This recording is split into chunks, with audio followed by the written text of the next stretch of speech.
बिस्मिल्लाहिर्रहमानिर्रहीम। फरमान मुस्तफ़ा सल्लल्लाहु तआला अलैहि वसल्लम जो जुमे के रोज़ मुझ पर दुरूद शरीफ पढ़ेगा मैं उसकी शफाअत करूँगा। सल्लु अलल हबीब। अक्सर खजूर और पानी का इस्तेमाल करना भी सुन्नत मुबारका है। राशिद अत्तारी रूहानी इलाज लेकर पेश खिदमत। आज हम रूहानी इलाज सुनेंगे, वो है रिज़्क़ में तंगी का रूहानी इलाज। इंशाल्लाह ये आप कीजिएगा, इंशाल्लाह इसकी बरकत से आपके रिज़्क़ में वसअत होगी, तंगी दूर हो जाएगी। देखिए, यकीन कामल होना चाहिए।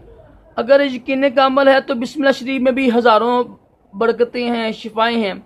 अगर यकीन कामल नहीं है, दिल में बुग़्ज़ है, कुरान पाक पर यकीन नहीं है, अल्लाह के नाम पर यकीन नहीं है, तो हदीसों पर यकीन नहीं है, तो फिर तो हर चीज़ ही मुश्किल ही है ना।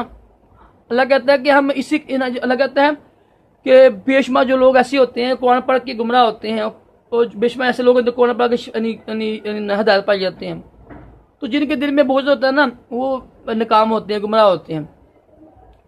आपने क्या करना है, सुबह उठना है, आपने नमाज फजर अदा करनी है, अव्वल आखिर दुरूद पढ़ना है, और पहला कलमा सबसे अफजल जिक्र यही है हदीस पाक में।